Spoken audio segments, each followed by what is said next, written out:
जय संशक्ति। ओम समानो मंत्र समिति समानि समानं मनः सचित्तवेषां समानं मंत्रम् अभिमन्त्रयेवः समानेन वो हविषा जुहोमि। सबके विचार समान हो, चित्त मन से सब एक हो, ज्ञान सबको समान देता हूं, समान सबका सत्कार हो। गीता और समाज सेवा का आखिरी प्रकरण सफलता के बारे में पिछले कार्यक्रम में हमने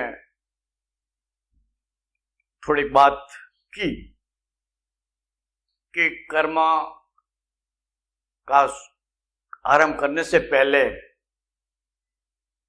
लोग इसके फल के बारे में चिंता करते हैं कि कर्म करेंगे तो ऐसा फल मिलेगा। और यदि उनको विश्वास हो जाता है कि ये कर्म का फल हमको भोगना नहीं है, तो हम क्यों कर्म करें, ऐसा कुछ लोग सोचते हैं और कर्म त्याग कर देते हैं। गीता को ऐसा त्याग मान्य नहीं है। गीता ने त्याग की परिभाषा अलग दी है। गीता अनुसार आसक्ति का त्याग करे, कर्म फल का त्याग करे और जो नियत कर्म है वो अवश्य करे। ऐसा त्याग सात्विक माना गया है। और उसके साथ दान की भी परिभाषा हमने सुनी कि दातव्यम इति दानम, देना चाहिए ऐसा मानकर जो दिया जाता है उचित स्थल पर, उचित समय पर, उचित पात्र को, और जिनसे कोई प्रत्युपकार की संभावना नहीं है, ऐसे व्यक्ति को जो असहाय है, दरिद्र है, पर अपंग है। और ये भी देख लिया हमने कि पैसा का ही दान नहीं है। पैसा का दान के अलावा और कई प्रकार के दान दी जाए, हम दे सकते हैं। वस्त्र दान है, अभय दान है, बीमार लोगों को औषध का, दवाई का, चिकित्सा का दान है। जो निराश्रित है, कोई आश्रय नहीं, उसको आश्रय देना। और इस तरह के कई प्रकार के दान की बात हमने की है। ये भी हमने देखा कि दान देते वक्त दाता का अहंकार हमको पालना नहीं है, क्योंकि मेरा है क्या जो मैंने दान दिया, तेरा तुझको अर्पण, ऐसा मानकर हमको देना है।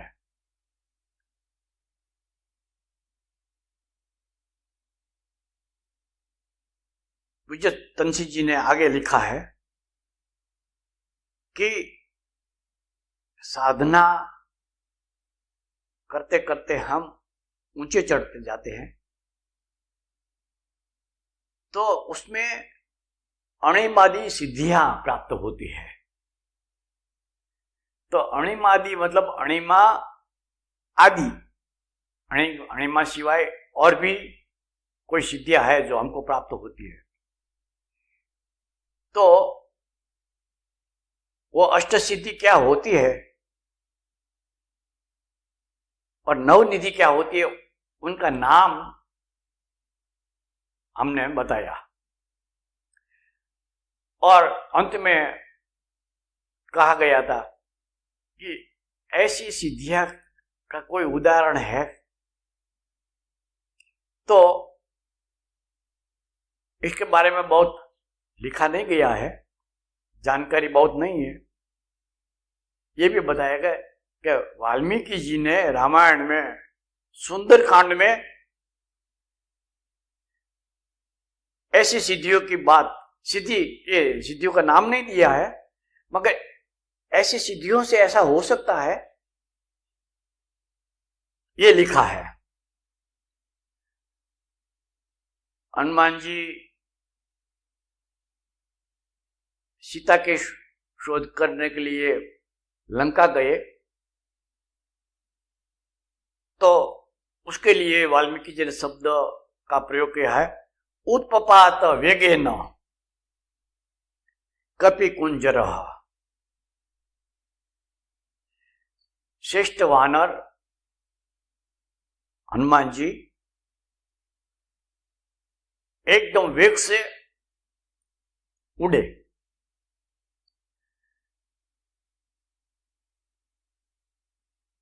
अब यहां थोड़ा विषयांतर हो जाएगा, मगर आवश्यक है कि यहां हनुमान जी के लिए शब्द का उपयोग है कपि कुंजर, मतलब श्रेष्ठ कपि, श्रेष्ठ वानर।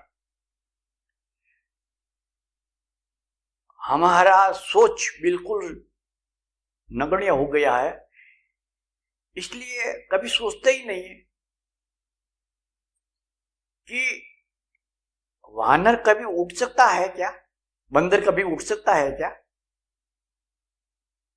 हनुमान जी उड़े थे। तो यहां ये जान लेना आवश्यक है कि हनुमान जी, वाली, सुग्रीव, अंगद, वे कोई बंदर नहीं थे। बंदर जाति के, वानर जाति के क्षत्रिय थे। उनकी अलग संस्कृति थी। उनकी किष्किंधा नाम की एक नगरी थी, जो राजधानी, महलों में रहते थे वे। उनका परिवार था, राजा होते थे, सैनिक होते थे। बंदरों का कैसे कभी ऐसा होता है? और उनके नाम थे, मतलब हमारे जो 16 संस्कार है, उन संस्कारों में एक नामकरण संस्कार होता है। वो वानर जाति में उसके प्रचलन होगा, सबका नाम दिया, ये हनुमान है, ये अंगद है, ये वाली है, ये सुग्रीव है। और जाम्बुवान आदि वो भालू जाति के क्षत्रिय थे, और वो सब पढ़े लिखे, योग साधना किए हुए, सिद्धियों को प्राप्त किए हुए महान वीर और ज्ञानी थे। और ये हनुमान जी की जो बात हम कर रहे हैं, उनके लिए तो कहा गया बुद्धिमताम च वरिष्ठ। जो बुद्धिमानों हैं उनमें वो सबसे श्रेष्ठ। बंदरों का ऐसा कोई, बंदरों का वैसे नाम भी नहीं होता, वो न महलों में रहते हैं न नगरों में रहते हैं, मगर ये तो एक मानव जाति के क्षत्रिय लोग थे। तो ये हनुमान जी के बारे में थोड़ा आगे जाकर के कि हनुमान जी अत्यंत वेग से उड़े, इसका मतलब ये हो सकता है कि हनुमान जी ने अपना शरीर, योग साधना तो की ही होगी, अपना शरीर, जो अष्ट सिद्धि है ना, उसमें एक सिद्धि है लघिमा, तो बताई थी ना, मतलब अपने शरीर को अत्यंत हल्का बना दिया, रुई का फाहा जैसा। और रुई का फाहा तो थोड़ी हवा में उड़ जाता है, उड़ सकता है। और तुलसीदास जी ने भी सुंदरकांड में इसी तरह का कुछ लिखा है कि लंका की ओर उड़ रहे हनुमान जी के रास्ते में सुरसा नाम की एक स्त्री, जो सर्पों की माता मानी जाती है, उसने हनुमान जी को रोका और उसको खाने के लिए उस पर पड़ी। तो हनुमान जी ने अपना शरीर बड़ा किया, तो सुरसा ने भाई इससे बड़ा किया और करते करते करते 100 योजन तक, 1 योजन मतलब 4 गांव 10 किलोमीटर जितना, इतना बड़ा मुख गया। ये सब मतलब जो शरीर की जो सिद्धियां हैं या साधना की, वो महिमा सिद्धि से ऐसा हो सकता है। गोस्वामी तुलसीदास ने लिखा है, जोजन भरी ते ही वदनु पसारा, कपितनु की न दुगुन विस्तारा।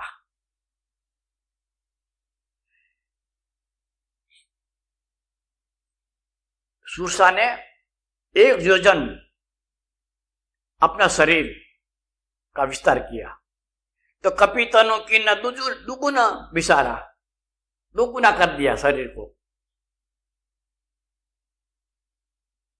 और आगे जाते थे,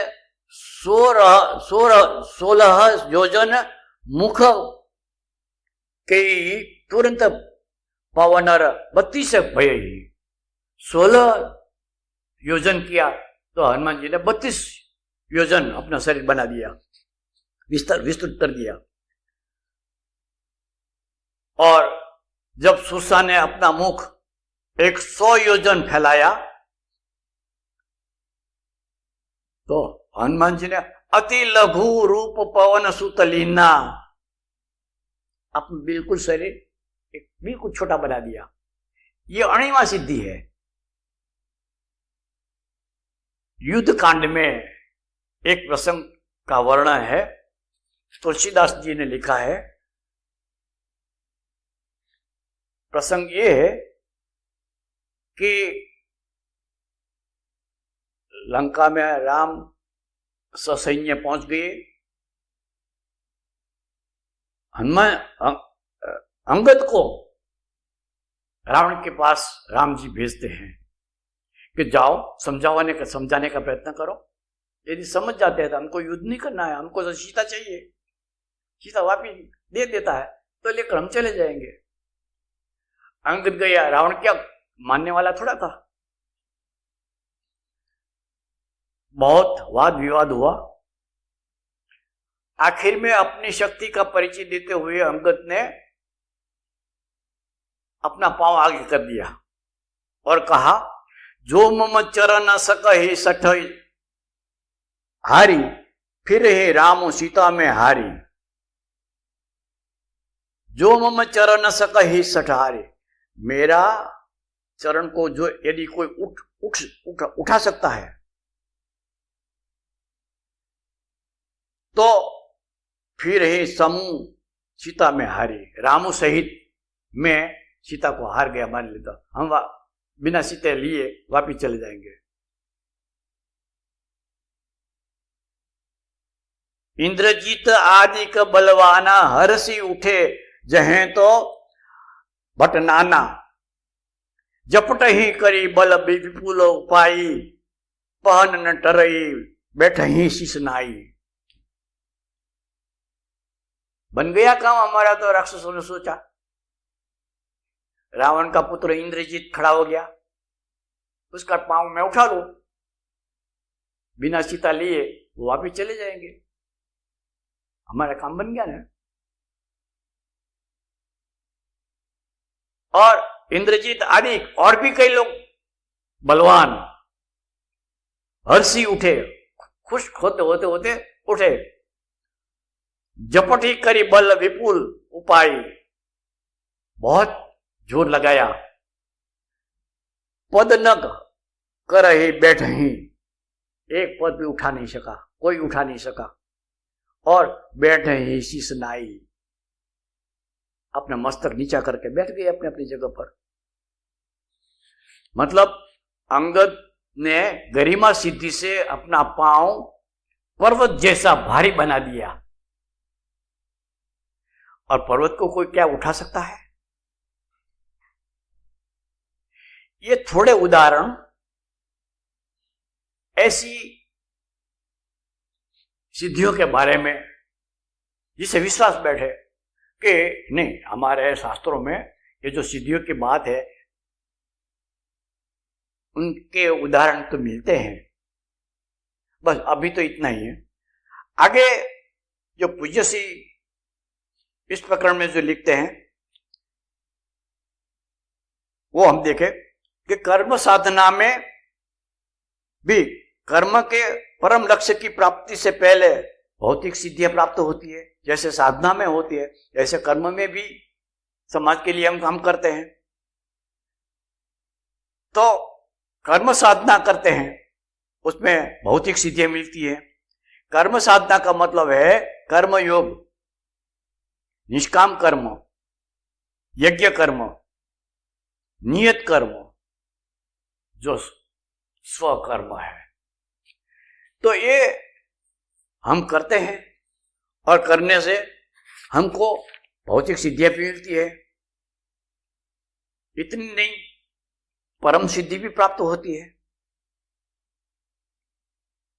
गीता में 18वां अध्याय में 45वें श्लोक में श्री कृष्ण ने कहा कि स्वे स्वे कर्मणि अभिरत संसिद्धिम लभते नर स्वकर्म निरत सिद्धिम यथा विंदति तत्शृणु। क्या कहा? स्वे स्वे कर्मणि, अपने अपने कर्म, जो नियत कर्म है उसमें अभिरत लगे हुए लोग, नरह मनुष्य, संसिद्धि लभते, परम सिद्धि को प्राप्त होता है। यथा, किस तरह? स्वकर्मम निरतः, अपने स्वकर्म में लगा हुआ व्यक्ति सिद्धिम विंदन्ति, किस तरह सिद्धि को प्राप्त होता है? तत्सुनो। अर्जुन तू सुन ले। यथा प्रवृत्ति भूतानाम येन सर्वम इदम ततम स्वकर्मणाम तम अभ्यर्च्य सिद्धिम विदन्ति मानवः। अर्जुन, यतः, जिन परमात्मा से भूतानाम प्रवृत्ति, सभी प्राणियों की प्रवृत्ति उत्पत्ति हुई है, और ये न मतलब जिनसे इदम सर्वम, ये सारा विश्व, ततम व्याप्त है, तम मतलब उन परमात्मा को स्वकर्मणा, अपने कर्म से, अपने स्वाभाविक कर्म से अभ्यर्च्य, पूजा करके उस परमात्मा की जिनसे सारी प्रवृत्तियां शुरू हुए उनको अपने कर्म, स्वाभाविक कर्म, कर्म से पूजा करके मानव परम सिद्धि, मनुष्य परम सिद्धि को प्राप्त होता है। सिद्धि तो प्राप्त करनी है और इसलिए हम पूजा भी करते हैं, मगर किसकी पूजा? श्री कृष्ण की तो हम मानते ही नहीं।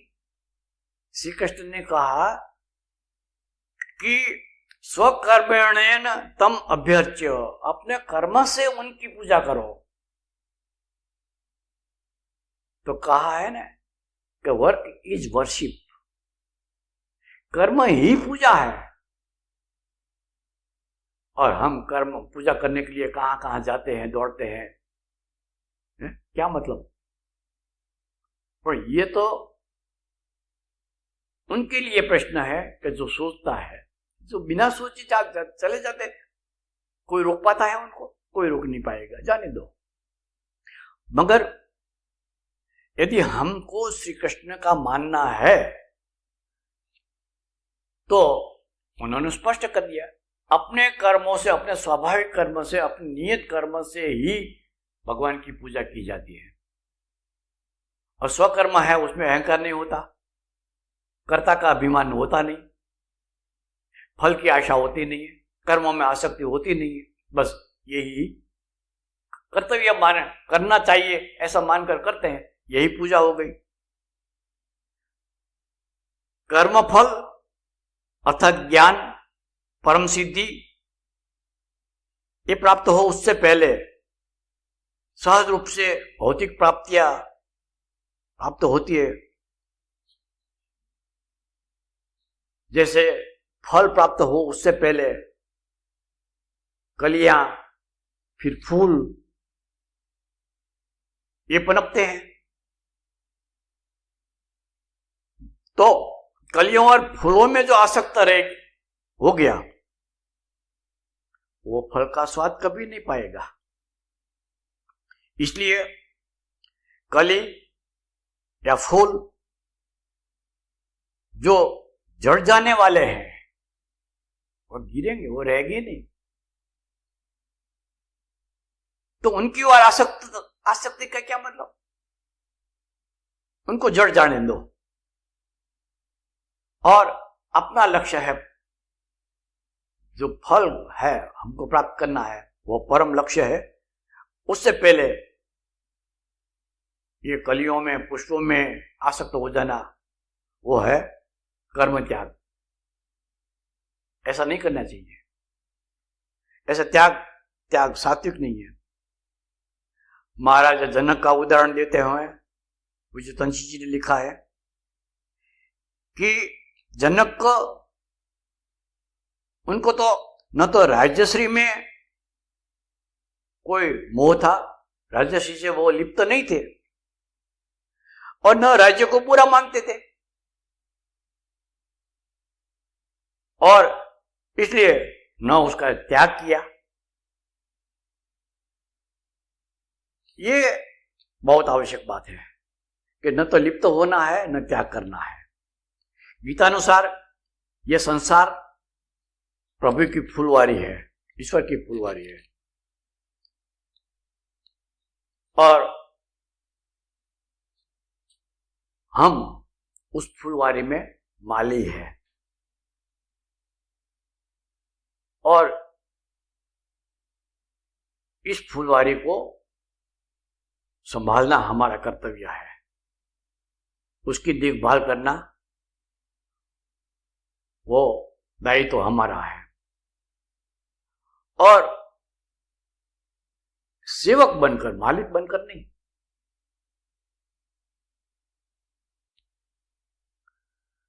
बागबानी करते हुए जो फल मिलेंगे वो मालिक को सौंप देना है, कह देना है कि इस बार इतने आम पके हैं, लो। और यदि मालिक खुश होकर उनमें से 2-4 आम यदि हमको दे देते हैं तो वो हमारा अधिकार नहीं हुआ।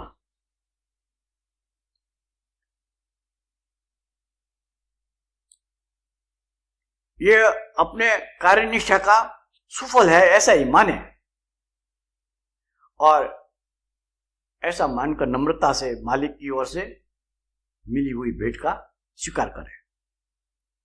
इसी तरह समाज में कार्य करने वालों को चाहिए कि समाज सेवा के बदले में यदि कर्म करने वाले को धन्यवाद मिलता है, सम्मान मिलता है, कोई छोटा मोटा पद मिल जाता है, प्रतिष्ठा मिलती है, तो गर्व नहीं करना चाहिए। ये तो समाज की उदारता है। हमारा तो कर्तव्य है, हमने जो करना था वो कर दिया, वो कर्तव्य हमारा। उसके बदले में समाज मालिक यदि खुश होकर हमारा समाज करता है, धन्यवाद देता है, तो उसको प्रसाद मानकर स्वीकार कर ले,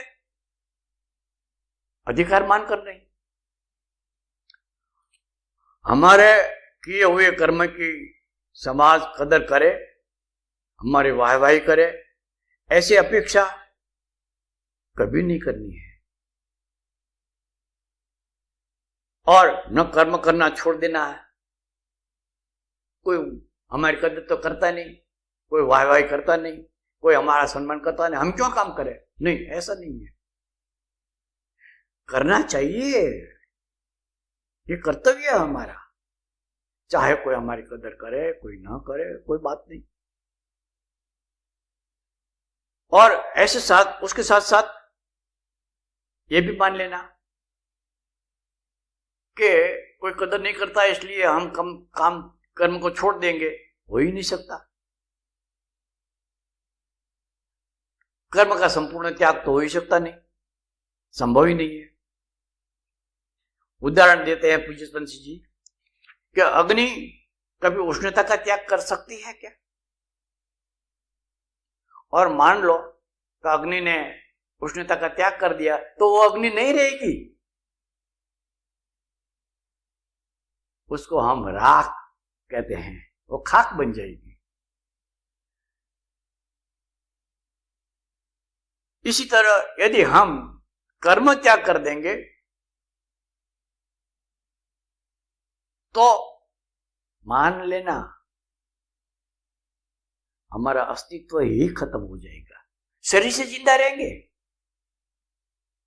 शरीर नहीं मरेगा। कर्म त्याग कर दिया इसका मतलब नहीं है कि शरीर खत्म हो जाएगा, पर मरे हुए जिंदे हैं हम, ऐसा मान लेना।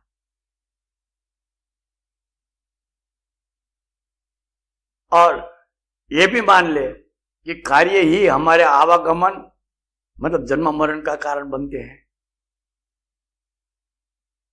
इसलिए कर्म जरूर करे मगर फलासक्ति के बिना। तुलसीदास जी ने कहा है कि सकल सृष्टि गुण दोषमयी विश्व किन्न करतार। ईश्वर ने करतार स्वामी हमारे भगवान, उन्होंने जो विश्व की सृष्टि की रचना की उसमें गुण और दोष दोनों है। सकल सृष्टि गुण दोषमयी। तो हमें क्या करना चाहिए? संत हंस गुण गही पय परिहरि व्यक्त बाकी बिकाई। संत हंस गुण गहरी पय परिहरि। संत बनकर हंस बनकर गुण गही, जो गुण है उसको पीना है, और पय परिहरि जो पानी है उसको छोड़ देना है। कहा जाता है कि दूध में पानी है मगर हंस दूध ही ग्रहण करेगा और पानी छोड़ देगा। इसी तरह संसार में गुण दोष है, हम गुण को ही स्वीकार करें, दोषों को छोड़ दे। ये बुरा है न, ये तो ये ऐसा है वैसा है, इसकी आलोचना करने में ही हमारा जीवन बीत जाएगा यदि हम जागृत नहीं होंगे, सावधान नहीं होंगे। तो समाज में अच्छे लोग हैं, बुरे लोग हैं, बुरे लोगों की आलोचना करते रहेंगे,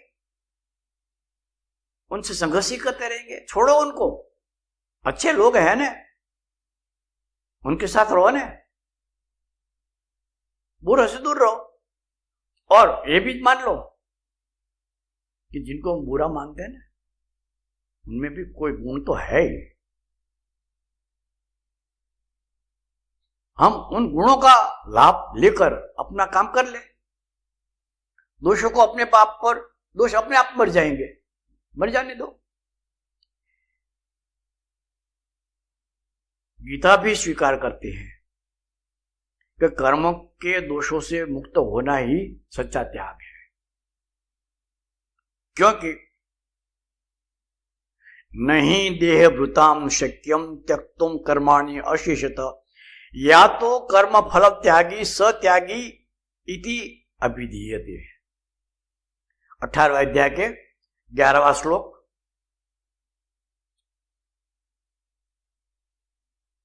इसकी थोड़ी व्युत्पत्ति समझ ले और फिर ये कार्यक्रम यहां समाप्त कर लेंगे। ही मतलब क्योंकि देहभूताम जो देहधारी है, हम देहधारी है ना, हमारे लिए अशेषत बिल्कुल संपूर्ण अवशेष न रहे, इसी तरह का कर्मणि तक तुम कर्मों का त्याग करना न शक्यम, संभवित नहीं है। और इसलिए जो व्यक्ति कर्म फल त्यागी, जो कर्म फल का त्याग करता है, स वही त्यागी इति अभिधीयते, वही सच्चा त्यागी माना जाता है। अब यहां पूज्य तंची जी ने आगे जो कुछ कहा है उसकी चर्चा अब अगले कार्यक्रम में करेंगे। यहां हम रुक जाते हैं। ओम शौर्यं तेजो धृतिर्दाक्ष्यं युद्धे चाप्य पलायनम दानमीश्वर भावश्च क्षात्रं कर्म स्वभावजम्। ओम शांति शांति शांति।